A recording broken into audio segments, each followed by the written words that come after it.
হাসে, নতুন আশা চোখে ভাসে, সোনালি দিন হাসে, নতুন আশা চোখে ভাসে। সময় এখন বাংলাদেশের প্রাণের পতাকা উড়ছে ছুটে। আজ জয় বাংলার উৎসবে, স্বপ্ন জয়ের গৌরবে, বিশ্ব জয়ের গৌরবে, নতুন দিনের সৌরভে, এই বাংলার উৎসবে সোনালি দিন হবে।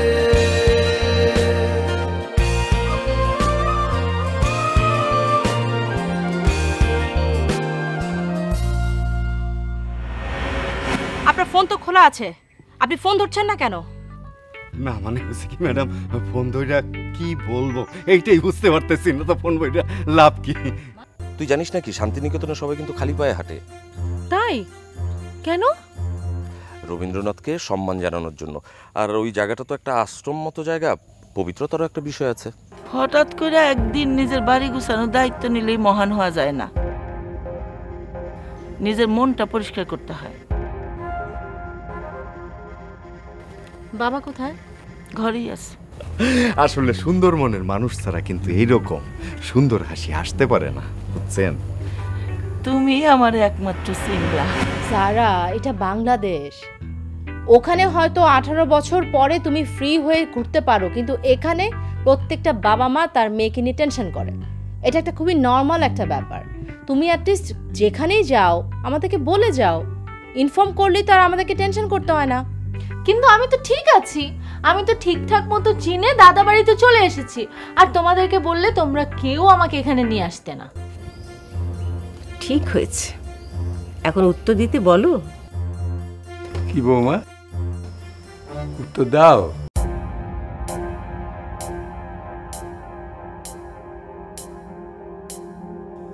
আমি আর কি উত্তর দেব বাবা? কিন্তু ওর মা তো আমাকে একদম পুরো অস্থির করে ফেলেছে ফোন করে করে মেয়ের খবর জানার জন্য। আমি তো ওই যে অফিস থেকে ছুটি নিয়ে চলে এলাম। ভালো করেছো, দুটো দিন থেকে যা। না বাবা, আমি একদম পুরো অসম্ভব কাজ ফেলে চলে এসেছি ওর টেনশনে, জানেন না। ওর মা তো সমানে আমাকে ফোন করে একদম অস্থির করে ফেলেছে, আমার মেয়ে কোথায়, আমার মেয়ে কোথায়। আমি অফিস থেকে জাস্ট 2-3 ঘন্টার ছুটি নিয়ে চলে এসেছি, জাস্ট দেখার জন্য ঠিক আছে কিনা। যারা, তুমি রেডি হয়ে নাও, তুই আমার সাথে যাবে, আমি বিকেলে রওনা দেবো, ঠিক আছে? বাবা, আমার একটা ফোন আসছে, ধরে নি। হ্যালো, ভালো করেছি না দাদু? দেখবে এবার তোমার সব কয়টা ছেলে মেয়ে এখানে চলে আসবে, আমি সবাইকে আনিয়েই ছাড়বো। তো দাদিও তাই বলছিল। তুমি কি বলো দাদি, আমি কি সবাইকে আনতে পারবো? তো দাদি বলছে তুই পারবি। বস, তোর সঙ্গে আবার অনেক কথা আছে। কি কথা? অনেক কথা।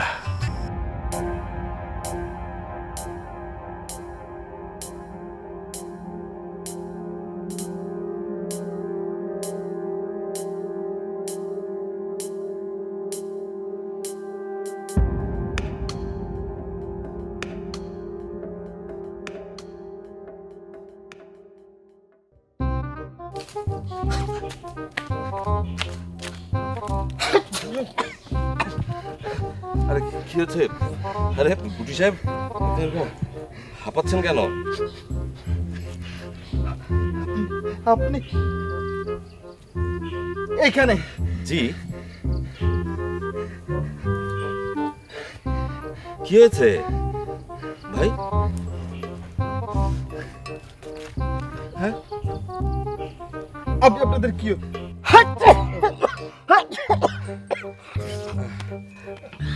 আপনি এরকম করছেন কেন? হাঁসফাঁস করছেন কেন? আমি আপনাদের কি কি কি হই? জি, আমাদের মেহমান। তাহলে আপনাদের বাড়ির কি রীতি? কেন, কি রীতি? যেন মেহমানকে বেজ্জতি আর বেসম্মান করবে? বেজ্জতি বেসম্মান কেন করতে যাবে? কেন, কি হয়েছে আমাকে একটু বলুন তো খুলে। বল্টু আমাকে পানিতে চুবাইছে এমন ভাবে, চু চু চু চু চু চু চুবাইছে, আমি একটু মরে যেতাম। আমি সাঁতার জানি দেখে আমি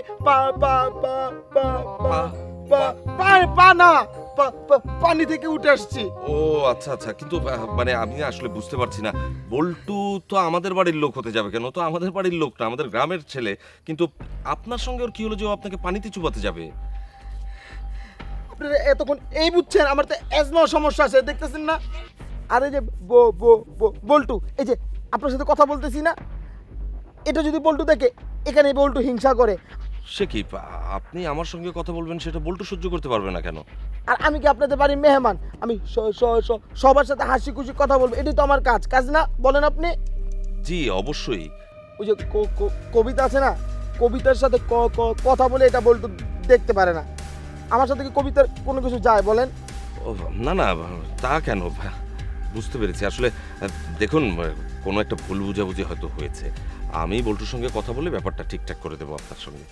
আমার বসকে মারবেন, আর উনার বসকে জানেন, আপনার চাচি, উনাকে যদি গিয়ে বলি কি হবে জানেন? আমি অল্পের জন্য বেঁচে আসছি। হ্যাঁ, ব্যাপারটা খুব সিরিয়াস জায়গায় চলে যাবে। আমার মনে হয় আপনার চাচিকে জানাবার দরকার নেই, এমনকি মার্বেল সাহেবকে না বললেই হয়। শুনেন, আপনি বল্টুকে বলবেন আমি আপনাদের বাড়িতে কি হই, মেহমান। আর আপনাদের বাড়িতে কার আদর বেশি, আমার না বল্টু? অবশ্যই আপনার আদর বেশি। এই যে আপনি বললেন আমি আপনাদের মেহমান, আদরের লোক, এই কথাটাই বল্টুকে বলবেন যে আমি আদরের লোক। আচ্ছা আচ্ছা, ঠিক আছে, আমি বলবো। আর বল্টু কানে কানে গিয়ে বলবেন। জি জি। আপনি কি এখন একটু সুস্থ বোধ করছেন? আচ্ছা করতেছি। আচ্ছা আচ্ছা আচ্ছা, কিছু খাবেন? ডাব পাড়তে বলবো? বল্টুকে বলি সে ডাবের ব্যবস্থা করবো। বল্টু কেন আবার ওর কথা আপনি বলতেছেন? আপনি কেন বললাম ওকে গিয়ে বলবেন আমি আদরের লোক? আচ্ছা না, আচ্ছা ঠিক আছে, আমি দেখি অন্য ফরিদ, আয় ফরিদ, গাছে উঠতো, এই পুটি সরকারের জন্য একটা ডাবের ব্যবস্থা কর। তালুকদার ভাই, উফ, এমন গরম পড়েছে, মানে একটা গাছের পাতা নড়ে না, ভিজে তো একেবারে শেষ হয়ে, সব ঘেমে একেবারে শেষ হয়ে যাও। এই রবি, আরে শোন শোন শোন। হ্যাঁ বাবা বলো। অনন্যা কোথায় রে? চাচি বোধহয় বাড়ির আশেপাশে ঘোরাঘুরি করছে। মানে তোর সাথে দেখা হয়েছে, কথা হয়েছে? না, এসেই তো ডাইরেক্ট দাদুর ঘরে ঢুকলো। আমি একবার ভাবলাম যাই কথা বলতে, মা বারণ করলো, তাই আর যাইনি। কেন? কেন আবার কি, মা তো দেখলাম মুখ গোমরা করে আছে। যা হওয়ার তাই হয়েছে। ওই তোর মা বেকুবের মতো কিছু একটা বলে ফেলেছে, তারপর অনন্যা মুখের উপরে কোনো কথা বলেছে, সেটা তোর মার আর সহ্য হয়নি, তাই তো? হ্যাঁ, সেরকমই তো মনে হচ্ছে। যারা দাদুর ঘরে গিয়েছিল, তারপর ওর উপরে এক চোট চললো। বকাবকি? কেন কেন? ও তো এক কাণ্ড করেছে। ওর নিজের ফোনটা বন্ধ করে রেখেছে, নিজের বাবা মার সাথেও যোগাযোগ নেই, আর এদিকে চাচির সাথে কন্ট্যাক্ট করতে বারণ করে দিয়েছে।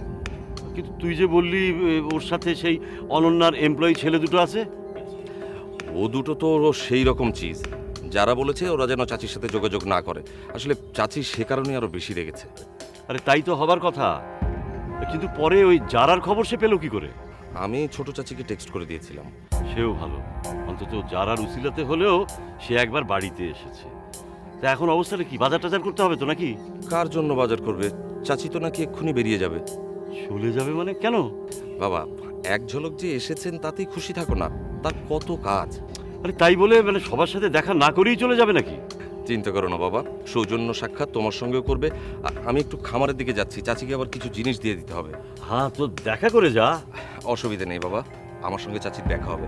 আর তুমিও তোমার মতো থাকো, চাচি যাওয়ার আগে তোমার সঙ্গে দেখা করে যাবে। আমি আসছি খামার থেকে। হ্যাঁ,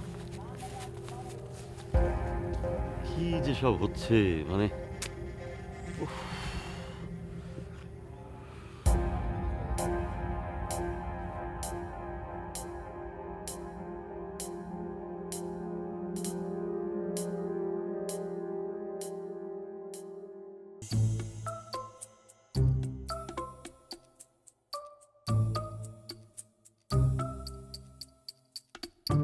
হ্যালো হ্যালো, ফোনটা কেন রিসিভ করতেছো না তুমি? সে কখন থেকে আমি কল করতেছি তোমার নাম্বারে। ম্যাডাম, আপনিই ফোন দিচ্ছেন? এটা কি রিংটোন আপনার? মানে এইটা কানে বাজে তো, এই জন্য দিছি যাতে আপনি ফোন দেওয়ার সাথে সাথে আমি রিসিভ করতে পারি। ম্যাডাম, আপনি যে যে অর্ডার করছেন আমি সব কাজ সেরে ফেলছি ম্যাডাম। আমি বাজারে গিয়ে এক গাছ কিনে আনছি। গাছ কেন কিনেছেন? না মানে ওই বৃক্ষ বৃক্ষ কিনে আনছি, মানে ওই এক ভ্যান বৃক্ষ বাগানে রেখে দিচ্ছি ম্যাডাম পিছনে। বৃক্ষ দিয়ে কি হবে? এটা কি বলেন ম্যাডাম, আপনি ভুলে গেছেন ম্যাডাম, আপনার কিচ্ছু মনে নাই? আপনি না বলছিলেন যে বাড়ির বিভিন্ন জায়গায় আনাচে কোনাচে গাছ লাগাইতে যাতে বাড়ির শোভাবর্ধন হয়। ম্যাডাম কি কি গাছ আনছি জানেন? আমি খুইজা খুইজা বাইসা বাইসা হরিতকি, অর্জুন, বয়রা, নিশিন্দা, ডুমুর। মারবেল সাহেব, আমি আপনার কাছ থেকে কোনো গাছের বর্ণনা শুনতে চাইনি, প্লিজ আপনি একটু কম কথা বলেন। আমাদের কাজ শেষ, আপনার সাথে আমার যে কাজ ছিল সেটা শেষ। আমরা এখন চলে যাচ্ছি, আপনি ঢাকায় এসে আপনার বিল দিয়ে যাবেন, পেমেন্টও নিয়ে যাবেন, ঠিক আছে? ম্যাডাম এইটা কি বলেন ম্যাডাম, কাজ শেষ মানে? ম্যাডাম আমারও তো কাজ শেষ হয় নাই, আপনারও কাজ শেষ হয় নাই। আপনি না খুব বেশি কথা বলেন। কাজ শেষ হয়নি মানে কি? মানে এই যে গাছগুলা আনছি, এই গাছগুলা কোথায় কোথায় লাগানো হবে, কিভাবে লাগাতে হবে, গোবর সার আনতে হবে, গোবর সার মিশে মাটির সাথে পুঁততে হবে, কত কাজ বাকি না, কমপক্ষে 2 দিন আরো এখানে থাকতে হবে। সব কাজ আপনি ফেলে দেন, ঠিক আছে? এইটা কি বলেন ম্যাডাম, বৃক্ষ ফেলে দিব? এগুলো তো শিশুর মতো, সন্তানের মতো। আজকে এই শিশু বাচ্চাটারে লাগাবেন মাটিতে, কালকে দেখবেন বড় হয়ে কিশোর হচ্ছে, তারপর পূর্ণ যৌবন হবে। ম্যাডাম আপনার সন্তানের মতো এই বাড়ির সাথেই থাকবে ম্যাডাম, এ তো এক মায়া।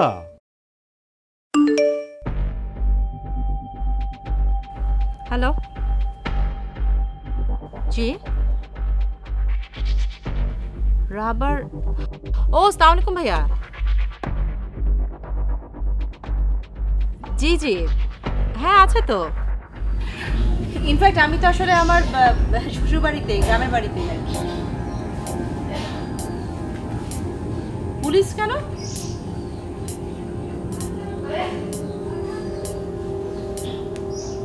ও মাই গড। আচ্ছা ঠিক আছে ভাই, আমি দেখছি। হ্যাঁ আমি এখনই দেখছি। জি সালাম। ম্যাডাম কে ফোন দিছিল? পুলিশের কথা। আমি কি পুলিশকে ভয় পাই? কোন ম্যাডাম, আমি ভয় পাই না বুঝছেন, কিন্তু ভয় পাই আমার ওই যে অ্যাসিস্ট্যান্ট আছে না গুটি, ও কারণ কি জানেন না, মানে ও মোটা তো দৌড়ায়, ভাগতে পারবে না। হ্যালো, ফোনটা কেন রিসিভ করতেছো না তুমি? হ্যাঁ ঘটক সাহেব বলেন বলেন। পাইছেন মায়া? না শোনেন, সুন্দর দেখতে শুনতে মাশাআল্লাহ, যাতে সুন্দর হয় বুঝছেন, গরিব হোক সমস্যা নেই, মানে যাইয়া শ্বশুর বাড়িতে 2 দিন বেড়াইতে পারি এরকম একটু মায়া হইলেই। হ্যাঁ সুন্দর ফুটফুটা, হ্যাঁ বয়স যেন খুব বেশি হয় না। হ্যাঁ আচ্ছা আচ্ছা, পাইলেই খবর দেবেন। আচ্ছা আচ্ছা রাখি।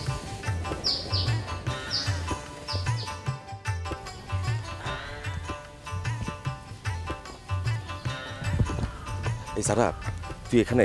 আচ্ছা বাড়ির অবস্থা তো খারাপ, চাচু তো খুব রেগে আছে মনে হয়। তুমি তো জানোই বৌমা কেমন। বৌমা এক্ষুনি চলে যেতে চাচ্ছে, আর আমাকেও বলেছে রেডি হয়ে নিতে। সে কি, তার মানে তুই চলে যাবি?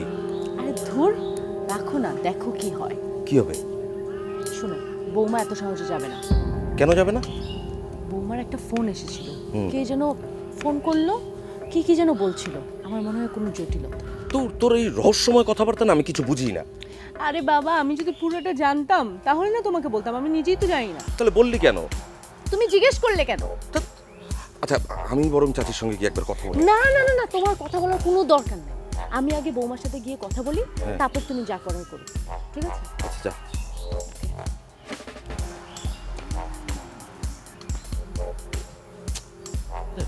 হচ্ছে কি বাড়িতে? ওরা দুজন আসার পর তো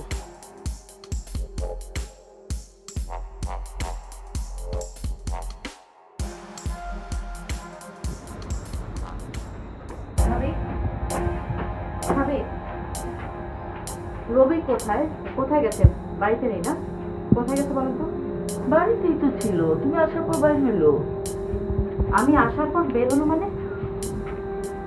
তো মানে মনে বুঝি না অনন্যা, তুমি আসার পর তোমার নাকি কি কি দিতে হইব তাই খামারে গেল। ভাবি আপনি আমাকে সত্যি করে বলেন তো, রবি কোথায়? সত্যি বলবো মানে? এটা কেমন কথা? আমি কি তোমার মিথ্যা বলতেছি? শোনো অনন্যা, তোমরা অনেক শিক্ষিত হইতে পারো, বড় অফিসার হইতে পারো, তাই বলে আমাদেরকে এত ছোট ভাবাটা এটা তোমাদের একটা খারাপ অভ্যাস। ছি ছি ভাবি, আপনি কি বলছেন? আমি ওভাবে কোনো কিছু মিন করে বলিনি। আমি জাস্ট বুঝতে চেষ্টা করছিলাম যে আমি এতদিন পর বাড়িতে এলাম, অথচ রবি আমার সঙ্গে কোনো দেখা না করে কথা না বলেই চলে গেল কেন? তোমার সাথে তো ব্যবসা বাণিজ্য নিয়ে ওর নানান কারবার, আমি তো এসব বুঝি না। বললো তো তোমার কি কি জিনিস দিতে হইব, তাই খামারে গেল। ভাবি আপনি প্লিজ অন্যভাবে নিয়েন না, আমি একটা কথা জিজ্ঞেস করি আপনাকে, রবির সাথে কি রুহির কোনো? এই মেয়ের নাম আমি শুনতে চাই না। জেসমিনের এই মেয়ের জন্য আমার সংসারে শান্তি নষ্ট হইতেছে। দরকার হলে আমি রবিরে গরিব করে বিয়ে করাবো, কিন্তু এই রুহির ছায়া আমি ওর উপর পড়তে দিব না। আচ্ছা অনন্যা, তুমি কি জেসমিনের জন্য উকালতি করতে গ্রামে আসছো? আমি কেন জেসমিন আপার হয়ে ওকালতি করতে যাব বলেন তো ভাবি? একটু আগে আমাকে রাবার ভাই ফোন করেছিল, উনি জানতে চেয়েছে রবি কোথায়, কারণ রুহি বাড়ি থেকে চলে গেছে। তার মেয়ে বাড়ি থেকে চলে গেছে তো রবিরে খুঁজে হইতেছে কেন? তুমি তার বইলা দাও রবির সাথে রুহির কোনো যোগাযোগ নাই। কিন্তু ভাবি, রাবার ভাই ভাবছেন রুহি বোধহয় রবির সাথেই পালিয়ে গেছে। শোনো, আমার ছেলে কোনো মেয়ের হাত ধরে পালাই নাই, তারে আমরা এই শিক্ষা দেই নাই, সে বাড়িতেই আছে। তোমার যদি আমার কথা বিশ্বাস না হয় তোমার ভাইয়ের গিয়ে জিজ্ঞেস করো, একটু আগেই তো তারা বাপ ছেলে একসাথে কথা বলতে দেখলাম। আমার ছেলের পিছনে তোমরা। আচ্ছা আচ্ছা, আপনি এখন কান্নাকাটি করেন না তো ভাবি, আমাকে একটু চা খাওয়ান, আমার প্রচন্ড মাথা ব্যথা করছে।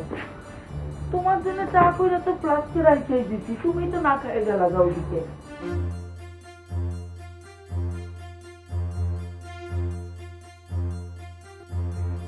যারা কি বাবা করে? না না, কবিতার সাথে একটু বাগানের দিকে গেল। ভালো হয়েছে ভাবি? আবার বললো বানায় দিব।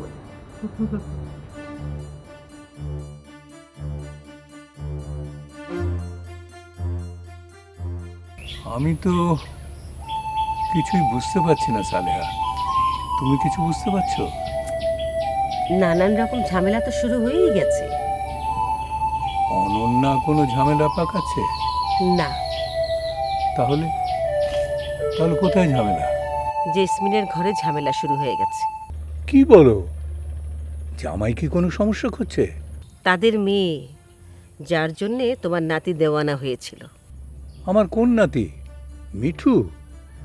ও নাকি প্রেম করে পালিয়ে বেড়াচ্ছে? ওর একটা খোঁজ নিতে হবে। সে তো ভালোই আছে, বন্ধুর বাড়ি যেয়ে বসে আছে। আর সেই মেয়ে? সে এভাবে পালিয়ে গিয়ে বিয়ে করবে না বলে আচ্ছা নিজের বাড়িতে চলে গেছে। ও, তাহলে ঝামেলা হচ্ছে কাকে নিয়ে? রুহি। রুহির বাবা ভাবছে রবি ওকে নিয়ে পালিয়ে গেছে। আর রবি তো বাড়িতে, ও কোথায় পালাবে? সেটাই তো ঝামেলা। ওই মেয়ে কোথায় চলে গেছে সেটা কেউ বুঝতেই পারছে না। বলো কি? সে কি রাগ করে চলে গেছে? অভিমানে। অভিমান? কিসের অভিমান? নিজের অতীত জেনে বাবা মায়ের উপর অভিমান করেছে। মানে কি? জেসমিনের উপর অভিমান করেছে? হ্যাঁ, আবার জেসমিনের সব অভিমান তার বরের উপরে। তাহলে তো মনে হচ্ছে অনেক জটিলতা। হচ্ছে তো। তুমি কি বলো? আমি কি জেসমিনের সঙ্গে কথা বলবো? এখন দরকার নেই, যদি দরকার হয় তাহলে আমি তোমাকে বলতে বলবো।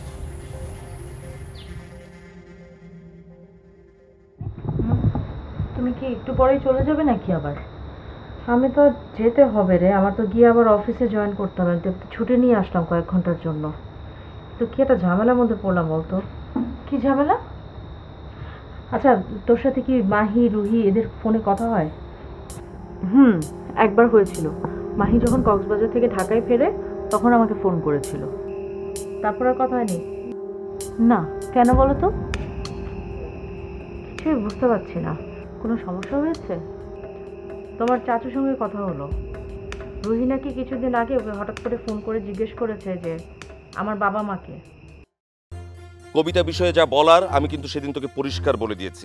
হ্যাঁ, এই প্রসঙ্গে আমি আর কোনো কথা শুনতে চাই না। এখন যে কারণে তোকে ডাকা, মিঠুর সঙ্গে তোর যোগাযোগ আছে না? না, মিঠুর সাথে আমার কি নাই? হ্যাঁ, তুই মিঠুকে একটু খবর দেওয়ার ব্যবস্থা কর যে যারা এসছে, চাচি এসছে, ওর যেন একবার এসে দেখা করে যায়। আর তুমি? নিজের মনকে প্রাধান্য দিলে বাবা মার কথা তো রাখতে পারবো না। কিন্তু তুমি তো রুহি আপুকে ভালোবেসেছিলে। হ্যাঁ সারা, অকারণে কেন এসব কথা বলছিস?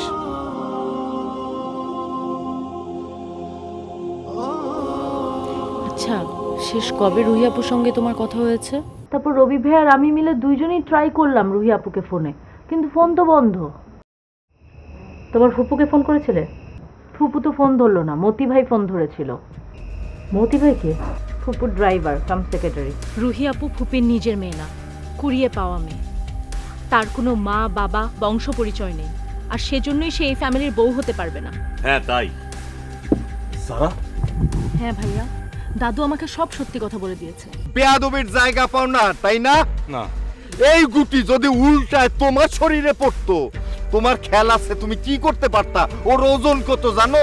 655 কেজি।